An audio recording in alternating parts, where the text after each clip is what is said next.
I got my legs out today for y'all. You know what I'm saying? Legs sponsored by Lashika Harris and George Lee Sr. I'm gonna Shout out to them. ask the producers to just like censor bar this out. Yeah. I don't think the audience is ready for the thigh meat. Black is heritage, black is royalty, from head to toe. Black is beautiful, black is heaven sent, not just for funerals. Switch the narrative, I think you should know. Black is beautiful. From Wondery, this is Black History for Real, where we chronicle the stories of the movers and shakers throughout Black history all around the world. These stories will educate you and more often than not, leave you shaking your damn heads. I'm Franchesca Ramsey. And I'm Conscious Lee. And today we're doing a special in-studio, in-person edition of Black History for Real. For real. We are going to be talking about art today, and a lot of artists, this is my version of a segue, have been put into different boxes, especially Black artists, but we do know some like Basquiat, for example, who really kind of created his own style and did a lot of mixed media and things. But one artist that I think a lot of people might not associate with Black art is Pablo Picasso, and there has been some conversation about who inspired his Cubist style. Turns out, it was us. Turns out that Mr. Picasso was a big beneficiary of, Spanish colonialism in Africa. And the colonizers, they ain't really respect the cultural, you know what I'm saying, boom, boom, boom. So it's like there's a standing reserve of all these art ideas. I'm going to borrow a couple. Yeah, and it's so funny because I like his work. I'm a fan. I like stuff that has more of an abstract feel, and I love stuff with faces. I personally hadn't made the connection until I saw the research that we were doing for this episode. And when you see like his work compared to like masks and things like that, you can see that there's a lot of borrowing going on. Listen, it's kind of obvious, right? Yeah, I'm about to say, I feel like it's obvious, but I think that when you factor in the historical context of like the scramble of Africa and how resources are seen as being like up for the whims of the world, right? I think it also shows that like the art was seen as like a natural resource. Yeah, like no, it's totally art, true. The gold, I mean, the land, and the people. And if you're being even honest, thinking about museums, right? Like how many empires, how many museums were built on the backs of stolen artwork, whether it be from Africa or around the world. So it's not unreasonable to then see that people are borrowing from our styles elsewhere. I guess the question here is do you think that Picasso should, not necessarily, I mean, he's not here anymore, so he's not going to be able to physically give us anything back, but like, should more be done to actually spotlight the artist that he was borrowing from? Because again, I had not heard this up until now. I mean, the legacy of Picasso and the estate of Picasso is one that it still exists. Right. See what I'm saying? They're still beneficiaries of Picasso's art. There's still individuals that's able to benefit off the selling of the art and the license of the art. Right. So there is some way to rectify materially what has happened, especially if you can acknowledge that person A stole from person B and gave it to person C, so person C give it back. It's like ethically, you know what I mean? But just like cut us a check. Just like a little percentage maybe to give back. I mean, I think that this could be a really good opportunity. Kind of, you mentioned like the Picasso estate. Maybe they should be donating money to art programs. I mean, there's so many schools that the art programs are being decimated. This would be a really great opportunity. I have a little saying, instead of an empty apology, write a check. So I like that. Don't tell us, we're really sorry that this is what happened. Give us some money. Show me, huh? And I think, again, the art programs would be a really great way to do that. Or like doing special scholarships, right? Yeah. For kids who maybe want to go to art school and can't afford it, or do art programs in the summer, like sponsor those things from the Picasso estate. I think that would be really beautiful. Definitely, especially when we start to stir more historical context in it. It's like the Cubism movement is accredited to Picasso and, another, person of colonial descent. Yeah. And it's like, it's giving credit for saying they created this revolutionary movement in the early 1900s. And, my question would be, given how, what we're talking about right now, how much do you think the curriculum should be rectified in terms of teaching about the inspiration or the borrowing? 1000% should be updated to reflect that. And look, we talked about this before. Safe space. I am from Florida, and when it comes to Florida education, they really try it, and they are actively working to remove Black history from the curriculum. And I think this is a perfect example where folks don't actually understand how much we have contributed to society because of this erasing of history. So I definitely think we need to work that back in, and especially because when we talk about Black art and Black inventions, it's seen, especially art from Africa, it's seen as primitive or lesser than, or not as technical. But then when somebody else does it, again, like we're repeating ourselves a number of times we've said this, but like it absolutely should give credit where credit is due. I think that's the uniqueness, though, of the art community talking about Picasso, because the argument goes, okay, was he inspired by this and then took it to another level, or was it just borrowing? For me, it's just like, that's a very semantic, like, you know what I'm saying, distinction. But I feel like that's one of the reasons why it's such a complex question to ask. Does Picasso owe Black people? So when you ask the question, it's like a very, a lot of things you got to take into account. Well, I also think it's a matter of like, when you think about appreciation and appropriation, it's giving credit where credit is due, and then also using your position to like uplift other people. And for example, Andy Warhol was really instrumental in helping Basquiat's work get more visibility. Now, of course, he was able to get visibility too, but I appreciate the fact that he was like, okay, I'm going to share the spotlight and like open doors for other people. And I kind of wish that had happened here, because again, it was clearly not common knowledge.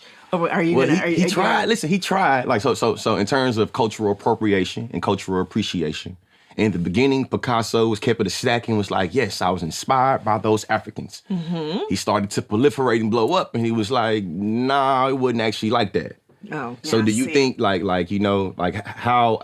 What would be your analysis of appreciation versus appropriation in this context? Yeah, I mean, I definitely think of appropriation as you're borrowing something, you're not giving credit, and you're taking all of the shine for it, so to speak, versus appreciation, meaning that you actually give credit where it's due. And again, I think like using your platform to uplift other artists in this respect would be great, and collaborating with them rather than taking the spotlight.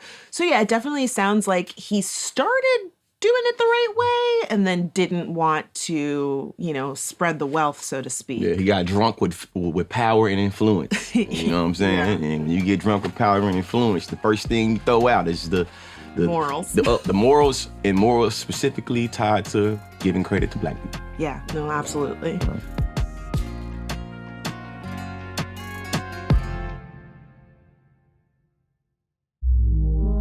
Black is beautiful.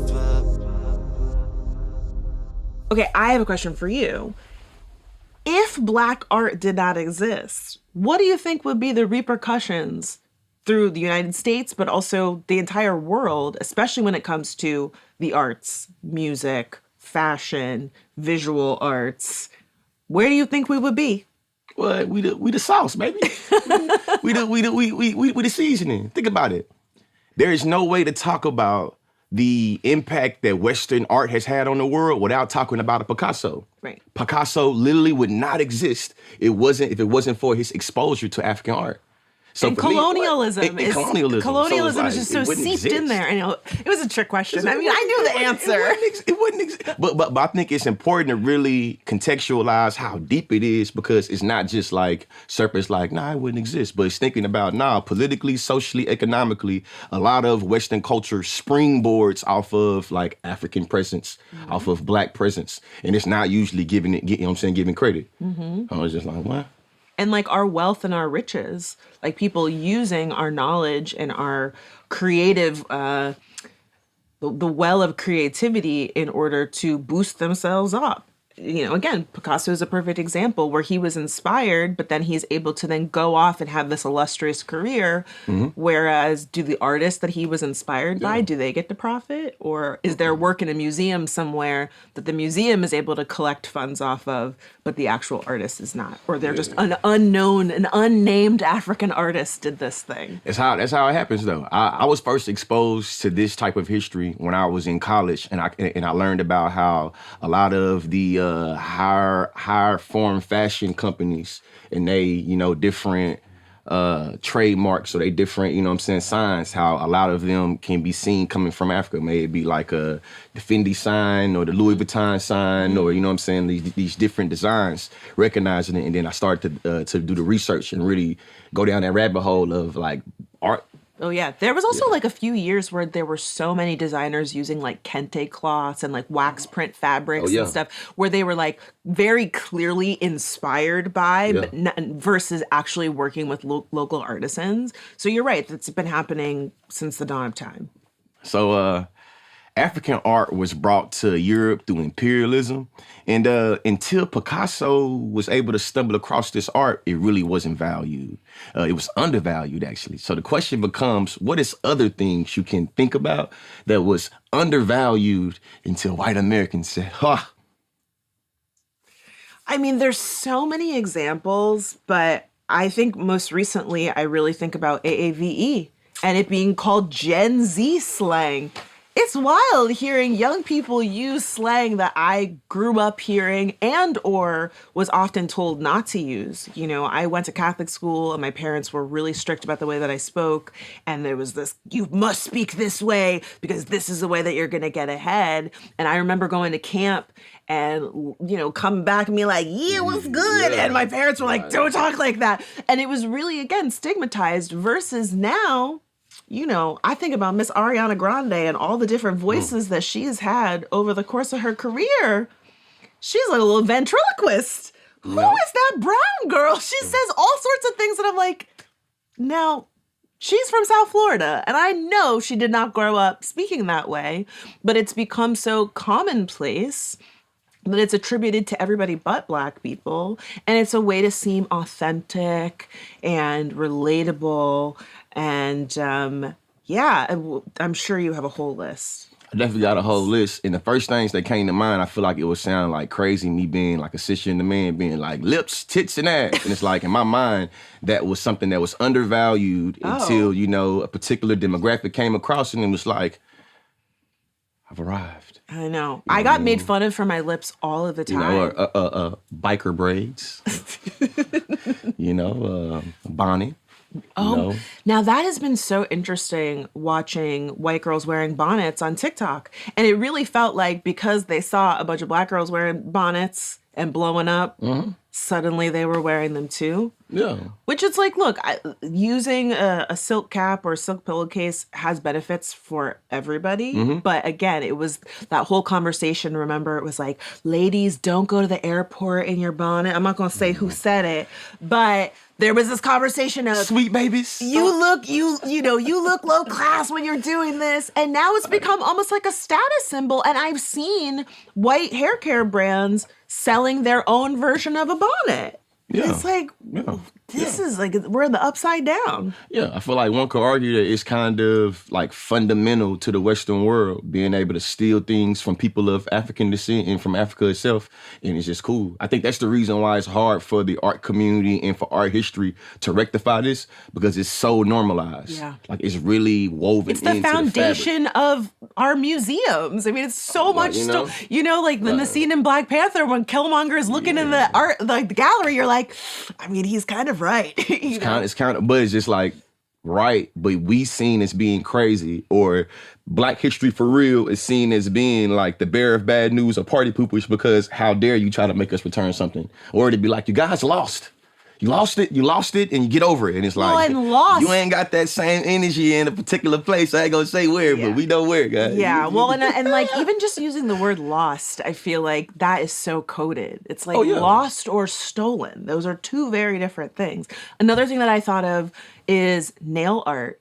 Remember when FloJo had like the long nails? They were giving her so much shit over those nails. And now it's again, a status symbol, and people are getting all sorts of artwork on there and wearing long nails and getting them done all the time. And that was seen as ghetto, right? Ghetto. And then speaking of ghetto, we know that black women was redoing the hell out of jerseys and all type of professional, you know what I'm saying, sports stuff. Some girl got a license Listen, for that, right? hey, I want to be a hater. Shout out to her. I'm all for, you know what I'm saying, women being able to get into spaces that they usually don't have access to. But I think it's something to be said about how the whole culture in the early 2000s was being, I feel like, you know, chastised. And it was seen as being like ghetto, nasty, you feel me, dirty, or being like, that's cheap. Now it's like this person, now of course her husband, you feel me, playing the NFL. So I think that kind of played into it as well. Of course. But, you know, I can't help but to think about. But the streetwear thing was happening long before she did it. And again, I think in the appropriation thing, even if it was, and I don't know this girl, so maybe she has said this, but sometimes just giving credit where it's due and saying, look, I'm not the first. Yeah.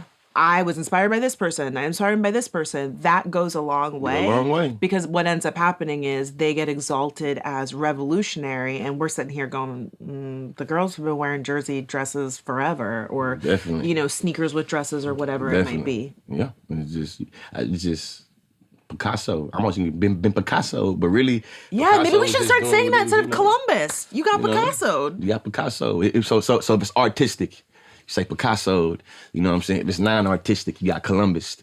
You feel me? We got to keep the language always evolving, because, you know, languages get appropriated as well too. You know. I love that. Hey, well, enough about Pablo Picasso. I see you like painting yourself. I was able to catch some of, you know, the canvases. The streets have been very upset about me painting my apartment, but yes, I have painted every wall of my apartment. I found it to be really cathartic, and but yeah, this idea that I was defacing my apartment, which I think ties in very nicely here, because the white girlies be painting their apartment, and I don't see anybody accusing them of defacing their apartments. But yeah, with mine, people were upset. Well, you blacks love to graffiti. You know? That's what I heard. So I know all these people on the internet explaining to me what was in my lease. That's why I want to be. That's why I'm curious, actually. Like before we get back into the art, you know what I'm saying? Landlord had an issue with that. Like, did it hit you up? I thought it went viral. My lease, my apartment has become like the latest part of my brand. This was not intentional. I didn't know that this would happen, but my lease does say I can paint. Fret not. I just have accepted that I'm probably not going to get my deposit back, because I'm not going to paint it. I'm not leaving anytime soon, but I'm allowed to paint. Yeah, so what specific artists inspired you to deface your apartment this way? what artist made you be like, you know what? This shit cool, but what if we add a little bit more pizzazz and paint to it? I mean, look, I feel like it is really stereotypical to mention Basquiat, but I love the way that he uses color, and I really like that his work is very layered and has like all of these hand-drawn elements, but also branded elements. And I was a graphic designer before I worked in TV, and so I love that type of stuff. And I love things that just feel like they were done by hand, which is why I went the route of like doing murals instead of like doing wallpaper, for example, or even buying like decals. I like the idea of like, oh, you can tell someone did this, you know, by hand. So that's the type of stuff I really love. Yeah. Okay. So Picasso didn't. I mean, I do also really like Cubist stuff. I love shapes and I love abstraction. And so honestly, that's why when we were doing this research, I was pretty blown away, because this was new information to me. And I went to art school. I went to art school. I took art history. I took history of graphic design. Like, I'm pretty familiar with a lot of, like, I love Mondrian, which is also like a very Cubist style, color blocks. I love stuff like that. What's that again? Mondrian. Yeah, so he does fancy. Man. Sound good. He does a lot of like square, like different squares and like rectangles, but it's all like big blocks of color. And like his style is kind of how one of the building blocks of graphic design, like learning how to like lay things out and like hierarchy and stuff like that. So I really like I just like things that take up space. I don't know. Maybe it's also like part of my personality. The Sag in me. Is that that's a Sag let's thing? unpackage this. Why do you like taking up space? I think taking up space for me has been a way to combat my imposter syndrome. A way for me to say that, like, when I feel insecure, I kind of counteract that. And so that comes out through my fashion, through the way that I express myself, through my home. I like things that are bold in that way. And I feel like, again, it's a way for me to counterbalance maybe the parts of myself that I don't necessarily feel as confident about. Yeah, okay. That is. Black history for real to me is it be about our negotiation and how we take up space. Because sometimes, you feel me, how we survive can be predicated on how much space we take up or not take up. So thinking about like art in a way to be like, yeah, I did this artistic thing because I want to take up some space. To me, I feel like it's deep in a way that is like, it's a lot to unpackage to me uniquely on how Black people, and particularly Black women, are positioned in being like, hey, you better cut something off. No. You're taking too much space. Yeah, no, I love it. I feel like you're totally spot on when it comes to Black people, and I'll go to the next level and say, as Black women specifically, fashion and beauty and hair are seen as like frivolous things. Like, oh, if you're interested in that, then you are being superficial. When in reality, like, the way that we express ourselves through our hair, our nails, our makeup, our clothes, all of that stuff it's a way to introduce ourselves to the world. And for me, it's a way to like connect with people. Yeah. There's nothing like getting a compliment from a Black woman. Okay, shoes. And you're like, oh my God, I can go home. Like, I did it.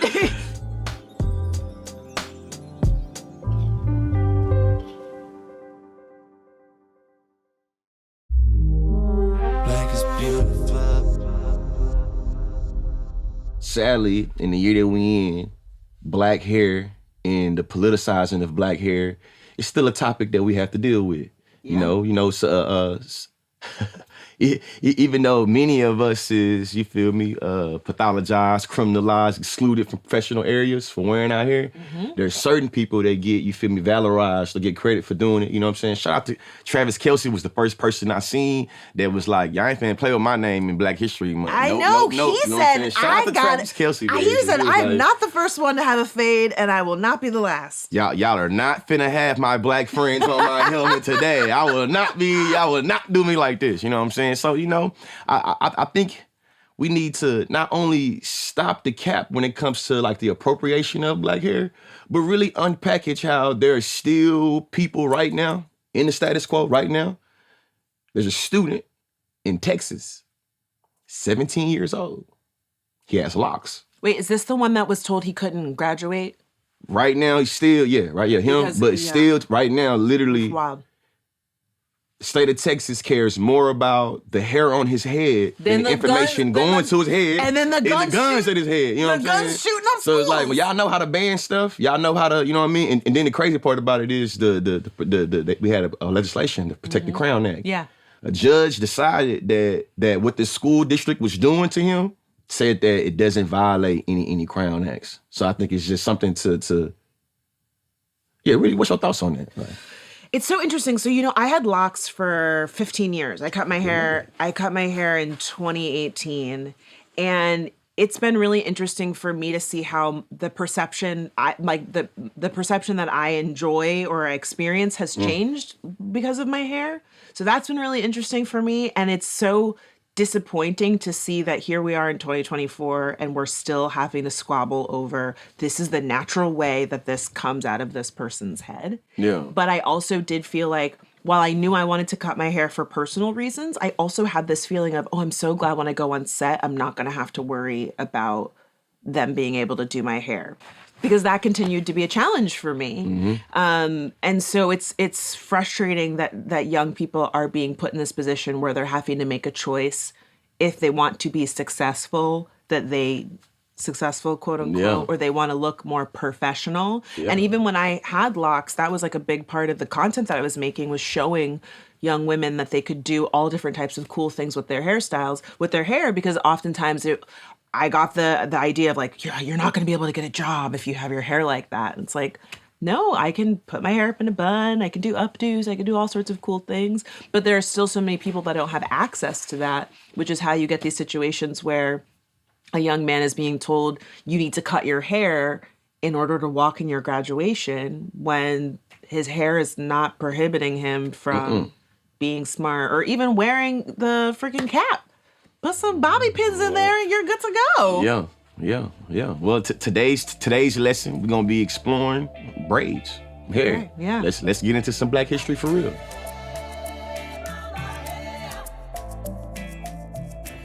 So as many of you probably already know, braids can be traced back to Africa, all the way back to 3500 BC. In many African tribes, these braids were used to distinguish who is who in the tribe. And there was also like a social aspect because the braids would take so long to do. There's also a natural protective hairstyle as well that allowed for a lot of West African and East African tribes to be able to actually protect their hair in the sun and be able to protect their hair when moving around. So yeah, and there was like status symbol too, right? Yeah, like status symbol. What tribe you're in, but like wealth, marital status, like it was a way to it was a way to communicate more than just, okay, this is a style that I'm wearing because I like how it looks. It was very personal in that respect. Yeah, the thing that blew my mind is that when I was in college, I learned about how a lot of our enslaved ancestors would use that. You had to put like maps and like. Not only that, before they even got to escaping the plantation, that a lot of them had brought over seeds from the old world to the new world. So like the okra seeds, some historians argue that the okra seeds was most likely brought on a boat. You feel me? And somebody's hair, you know what I'm saying? And just thinking about how there are different fruits and vegetables that's more germane over in Africa and how they got brought over to the New World and recognizing that, how it was human trafficking and the seeds came with it. And then you get to the plantation and recognizing that, there was sometimes how enslaved people would communicate with each other and, like put a map, or put, the directions on how we get in X, Y, and Z. Like when you're seeing those cornrow patterns, some of those patterns had very specific meanings in like you're mentioning with directions, which is why it's so frustrating when people appropriate those hairstyles and then they say like, oh, no, but they're just braids. It's like, but they're not just braids. Right? All in the Kool-Aid, don't even know the flavor. It's like it's yes.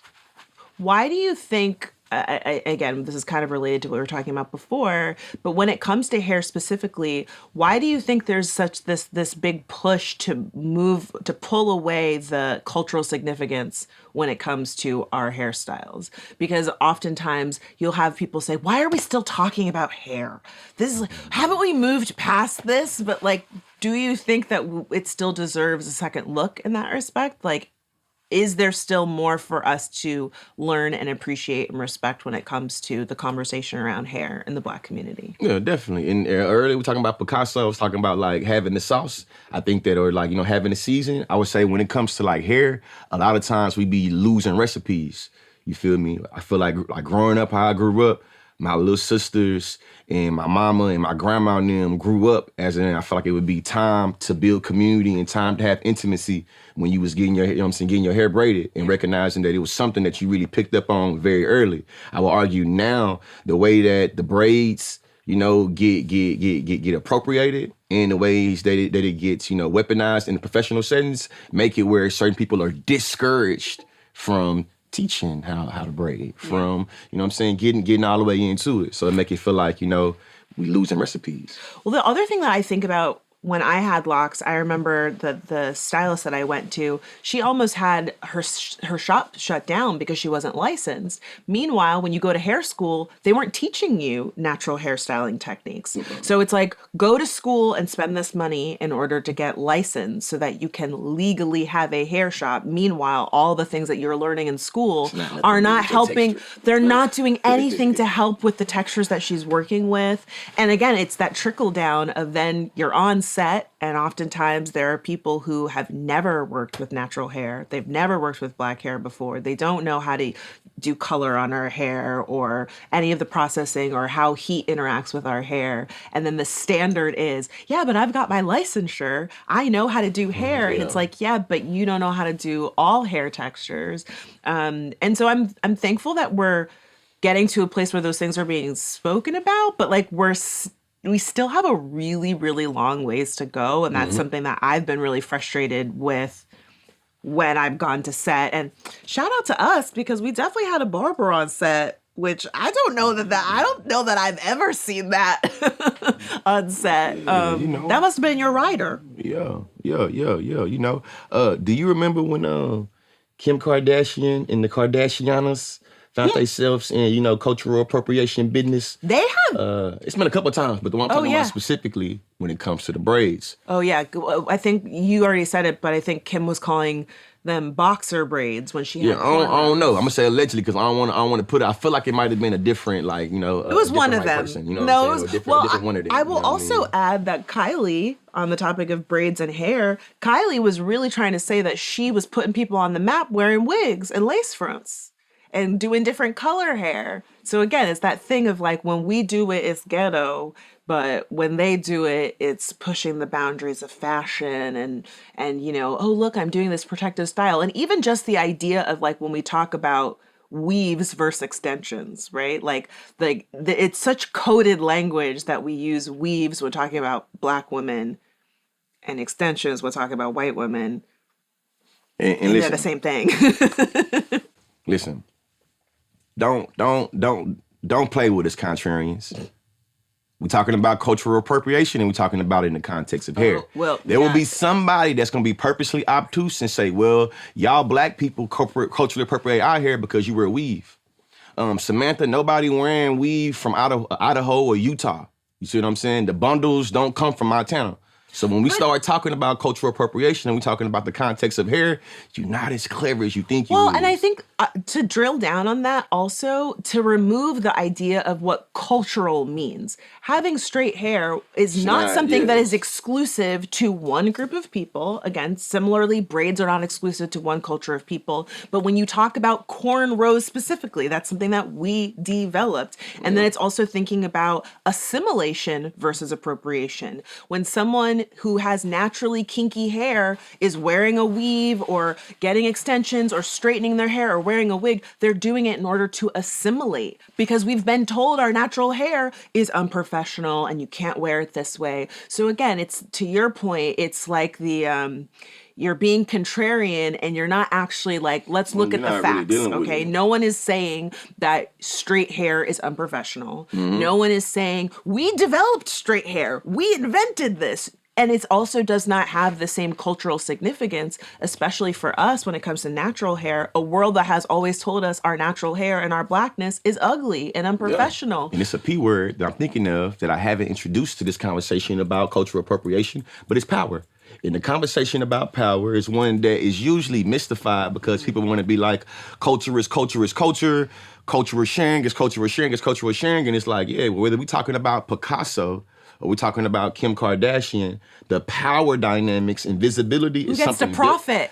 Who gets to profit off of it? So with that being said, it's like, hey, this conversation is one that's important because it always pops out throughout Black history and one that I see moving forward that we're going to continue to have to talk about.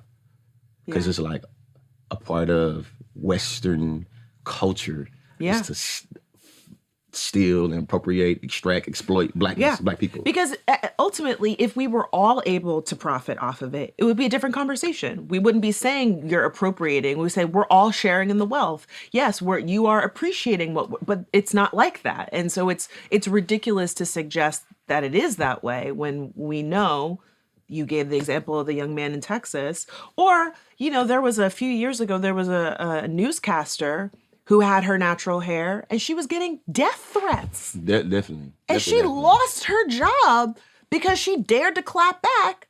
And it's like, you clap back at people being racist and you know, sexist towards you and didn't do it in the quote unquote professional way instead of actually having the conversation about why is she being demonized for wearing her natural hair. So again, if she then decided, I don't know what she decided to do, but if she then went and decided to straighten her hair, she's not appropriating white hair.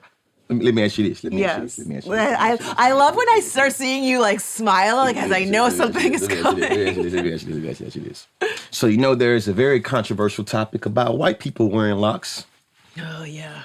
And I'm asking you two questions. Okay. Actually. The first question I'm going to ask is, what are your thoughts about how that discourse happens specifically on like social media? And then what are your personal thoughts? Don't get yourself in no trouble. Yeah. But what's your personal The thoughts? discourse of it all, I feel like it's often brought up as like a disingenuous thing. Like, I don't think people actually really care. I think it's a lot of like devil's advocate where it's like, well. And it's like, you don't actually care. No, yeah. On the personal level, I personally don't care how anybody else does their hair. I'm more concerned with Black people being given the freedom to be who they are. And when that happens, I can understand people being less annoyed or upset about what white people are doing with their hair. Because real talk, the Grinch fingers are never going to look as good as what we are doing. So I'm not really concerned. I'm really not. Call it whatever you want. It don't look right to me. Do what you going to. But I ain't the adjudicator of looks, you feel me? Because I don't like it, don't mean it don't look Right, good. exactly. Do what you're going to do. I'm not worried about what they're doing. I'm worried about the young man who's not going to be able to, Literally. walk in his graduation. I'm more concerned about that. Yeah. And so, again, that's not to say that people don't have a right to be frustrated when they see white people getting put on for doing our hairstyles. But personally speaking, I'm not worrying about it. So you don't think the Vikings should be given credit for locks? No, absolutely not. Absolutely not. I'm sure that their hair was matted in a way, but it's not this. Even if, here's the thing, if you look at the amount of manipulation that you have to do to white people's hair in order to get their hair to lock up, that tells you right there that it's not the same. Because when you coil our hair and you just leave it, naturally it will start to lock up. You're not having to put peanut butter and doing back combing. And doing all this. We don't need to do all that stuff and putting wax in it. This is our hair's natural coil pattern that just starts to curl onto itself. So again, I think people are being real disingenuous when they say, well, the Vikings were doing it. Well, you have the way that you have to manipulate your hair in order to get that result tells me that it is not a natural process for you. But again, do what you're going to do. I'm not worried about it. What about you? I'm going to turn around on you because similarly, I think there was like a viral video where some girl started fighting a guy who had a white guy that had dreadlocks of some sort. And people were sharing it and they were like, look at this. He's being attacked for this. And I'm always of the mind, like, I don't think you should put your hands on anybody. Definitely. But I also, to me, people were sharing it with me and being like, this is what you created. You created this situation. Say something about this, Franchesca. I have not told anybody If you really care about oppression, say something about this. If you don't, then you're an oppressor. Right. I have not told anybody to put their hands on anybody else. That's not my vibe. Yeah. But I also will say that how other people are entitled to feel however they want, and I'm not responsible for how they feel. That's how I feel too. I'm only responsible for how I behave. And in my mind, I'm not gonna. My blood pressure is not gonna spike when I see a white person. I got my opinions about how I think it look, but I ain't gonna trick myself. You know what I'm saying? Into thinking I'm more important than I really am. I don't think my opinions hold much weight with how somebody else has their hair. I am very mindful though of how other Black people feel, especially when you think about how this young man. You know what I'm saying? Last name George, and I think Mount, like in the Houston area in Texas, is like he's wearing locks and he's being, you feel me, consequences and repercussions is being taken upon him, and this is how his hair grows. You're able to, you know what I'm saying, take it upon on some cross cultural this, that, and the other. But again, for me, it's like I got a whole bunch of fishes to fry. Yeah. I ain't got a lot of grease, baby. I ain't got a lot of grease. Well, one thing Conscious does I'm not finna sayings. Fry. Like, what? Definitely. So I don't have enough grease to fry the fish of white people wearing locks. Right. It's You know like what I'm very saying? low on the totem It's very low on the totem pole, and there are much more material reality, much more material implications that deal with the Black experience that really like impact people eating sleep for dinner, people this, that, and the other. Like if your feelings and your emotions are so tied into that, maybe you should really think about how much power you give into white people, white supremacy, into that particular aesthetic. But you know what I'm saying? That's kind of how I see it. Yeah. I mean, I could imagine, especially for Black people who are dealing with, being stigmatized in the workplace, HR is getting on your ass about your hair. I could imagine that, then it's really annoying when you then see a white person on a runway. And you're like, man, and you're like, I got flagged at HR again. You know what I mean? I lost my job and you got one. Right. The same thing. Exactly. Like, so I could see people having those I get feelings, that. but again, for me, it's not something that I think about.